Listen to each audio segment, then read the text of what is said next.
नमस्ते दोस्तों, मेरा नाम है डॉक्टर राहुल त्रिपाठी और आप सभी का बहुत बहुत स्वागत है एक बार फिर से मेरे नए वीडियो में। और आज का जो वीडियो का टॉपिक है वो बहुत ही ज्यादा प्रचलित हो रहा है आजकल, और वो है डेंटल वीनियर्स के बारे में। जी हाँ, बहुत सारे पेशेंट मेरे पास भी आते हैं और डेंटल वीनियर्स के बारे में मुझसे सवाल पूछते हैं कि डेंटल वीनियर सर कैसा होता है, लगाना ठीक होता है कि नहीं होता है। कैप जो हम डेंटल क्राउन लगाते हैं उसके कंपैरिजन में मतलब कि डेंटल वीनियर्स ज्यादा अच्छा होता है उससे कि नहीं होता है। तो बहुत सारे जो है सवाल हैं डेंटल वीनियर्स के ऊपर, तो ये वीडियो जरूर आखिरी तक देखिएगा, तो ये सारे डाउट मैं आपके क्लियर कर दूंगा।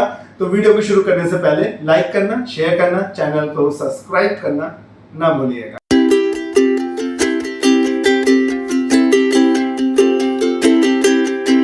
तो सबसे पहले हम ये बात जानते हैं कि डेंटल वीनियर्स होता क्या है। डेंटल वीनियर जो है एक थिन कस्टम मेड शेल होता है, मतलब एक पतला सा, जितना पतला आपका नाखून होता है ना उतना ही पतला एक शेल होता है, एक कवर होता है जो कि सामने के जो फ्रंट टीथ होते हैं उसके ऊपर चिपका दिया जाता है, जिसकी वजह से जो आपका अपीयरेंस है, जो एस्थेटिक है, वो काफी ज्यादा अच्छा हो जाता है। डेंटल वीनियर दिखने में कैसा लगता है, बगल में आपको पिक दिख रहा होगा, कुछ इस तरीके से डेंटल वीनियर दिखाई देता है। चलिए अब हम बात करते हैं कि डेंटल वीनियर्स कौन से केसेस में हम लगा सकते। डेंटल वीनियर जो होता है, अगर आपके सामने के दांत चिप्ड हो गए हैं, टूट गए हैं, हल्का सा क्रैक कर गए हैं, तो उस केस में हम डेंटल वीनियर्स लगा सकते। अगर आपके सामने के दांत ना बहुत ज्यादा डिस्ट कलर हो गए हैं, मतलब कि जो दांत है ना वाइट नहीं है, काफी ज्यादा ऐसा लग रहा है कि आपने पान खाया है, पान मसाला खाया है, स्टेन्स बहुत ज्यादा है, दांत साफ करने के बाद भी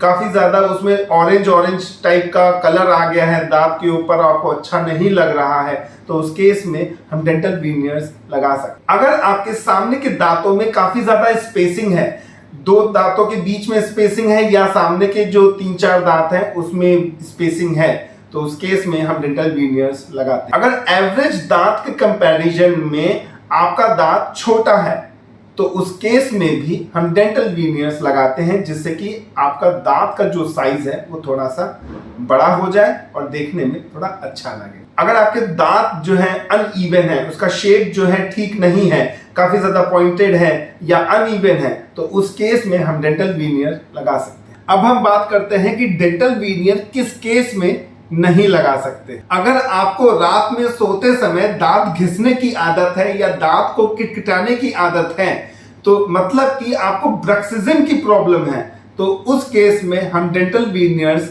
नहीं लगाते हैं। अगर आपको पेरिडोंटल डिजीज है, मसूड़ों की दिक्कत है, तो उस केस में भी हम जो है डेंटल वीनियर्स नहीं लगाते हैं। अगर आपके दांत बहुत ज्यादा आगे पीछे हैं, टेढ़े मेढ़े हैं, तो उस केस में भी डेंटल वीनियर्स नहीं लग सकता है। अगर आपके दांत बहुत ज्यादा पतले हैं, मतलब कि आपके दांतों में बहुत ज्यादा सेंसिटिविटी है, तो उस केस में भी हम डेंटल वीनियर्स नहीं लगाते हैं।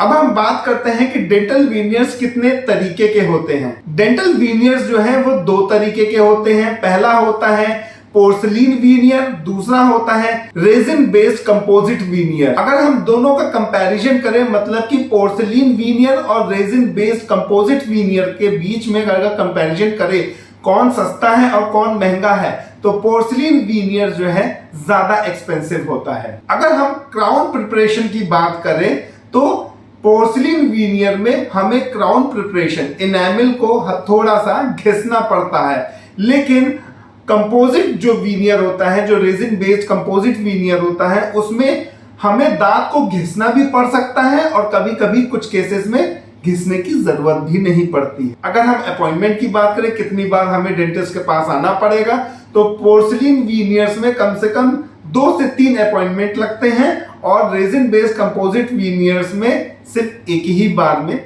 जिस दिन आप जाओगे उसी दिन आपका काम हो जाए। अगर हम ड्यूरेशन की बात करते हैं तो पोर्सिलीन वीनियर्स जो है कम से कम 10 से 15 साल तक बड़े आराम से चलेगा, उसमें कोई दिक्कत नहीं आएगी।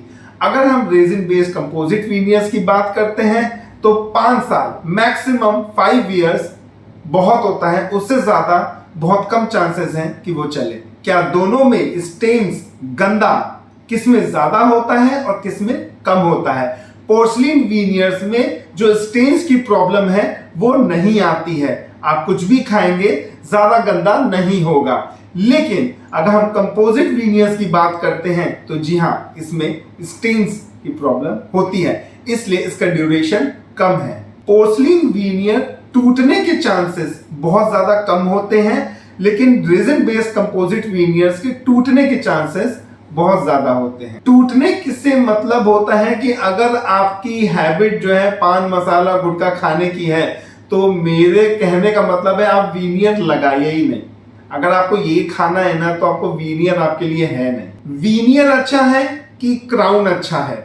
वीनियर में जो हम क्राउन प्रिपरेशन करते हैं वो पूरे दांत की हमें नहीं करनी होती है, सिर्फ जो सामने का दांत होता है, जो सामने का दिखाए, जो फ्रंट टीथ होता है, उसी को हल्का सा हम घिसते हैं, हल्का सा प्रेप करते हैं और उसके ऊपर हम जो है वीनियर को चिपका देते हैं। लेकिन अगर हम डेंटल क्राउन की बात करते हैं तो डेंटल क्राउन में हमें पूरे दांत की कटिंग करनी पड़ती है, पूरे दांत को प्रेप करना पड़ता है, छोटा करना पड़ता है चारों तरफ से। तो अगर हम कटिंग की बात करें तो हाँ, डेंटल वीनियर्स में हमें क्राउन प्रिपरेशन जो है थोड़ी कम करनी पड़ती है और डेंटल क्राउन में ज्यादा करनी पड़ती है। दोनों ही अपने अपने मामले में अच्छे हैं। अगर आपको सिर्फ एस्थेटिक अपीयरेंस से मतलब है और आपका जो खाना पीना है वो काफी अच्छा है, ज्यादा पान मसाला तंबाकू ये सब नहीं खाते हैं, अपने डाइट को बहुत अच्छा रखते हैं, अपनी ओरल हाइजीन को बहुत अच्छा मेंटेन रखते हैं, तो हाँ, आप डेंटल वीनियर्स लगा सकते हैं। लेकिन शर्त यह है कि आप में डेंटल वीनियर्स क्या लग सकता है। तो जो मैंने आपको पहले कंडीशंस बताई हैं किस किस केसेस में डेंटल वीनियर्स लग सकते हैं, अगर उस केस में आपका आता है स्लॉट तो फिर आप जी हाँ, डेंटल वीनियर्स जरूर लगवाइए। अगर आपने डेंटल वीनियर लगवा लिया है, उसके बाद हमें किन बातों का ध्यान रखना है, चलिए आपको बताते हैं। डेंटल वीनियर अगर आपने लगवा लिया है तो आपको डेंटिस्ट के पास जाना है फॉलो अप के लिए। क्यों जाना है? सबसे पहली चीज, जिस डेंटिस्ट ने आपको डेंटल वीनियर्स लगाया है, आपके दांतों पे फिक्स किया है, क्या वो प्रॉपरली फिक्स है, कहीं खिसक तो नहीं गया है, ये चेक करने के लिए। दूसरी चीज, क्या पेशेंट की कंफर्ट, क्या वो खाने पीने में उसको कहीं अनकंफर्टेबल फील तो नहीं हो रहा है, ये चेक करता है डेंटिस्ट।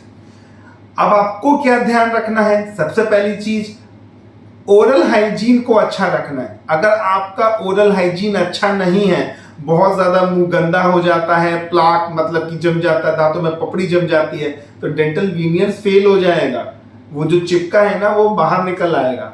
तो आपको ओरल हाइजीन जो है ना अच्छा रखना है। वो कैसे रखेंगे?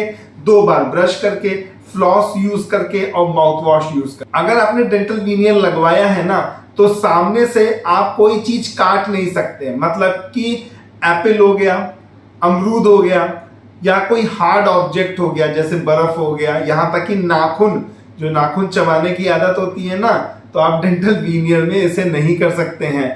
अगर आपको एप्पल या फिर कोई चीज खानी है तो नाइफ से काट करके तब आप उसको खाएंगे, आप डायरेक्ट बाइट नहीं कर सकते हैं। अगर आप पान मसाला गुटखा ये सब खाते हैं ना, तो प्लीज मत खाइए, डेंटल वीनियर आपके लिए नहीं बना है अगर आप ये खाते हैं तो। अगर कोई पैकेट है ना, हमारी आदत होती है दांत से फाड़ने की, तो आप डेंटल वीनियर अगर आप में लगा है ना, तो आप पैकेट को फाड़ नहीं सकते हैं। अगर आप स्पोर्ट्स खेलते हैं तो अगर आपने डेंटल वीनियर लगाया है तो माउथ गार्ड आता है।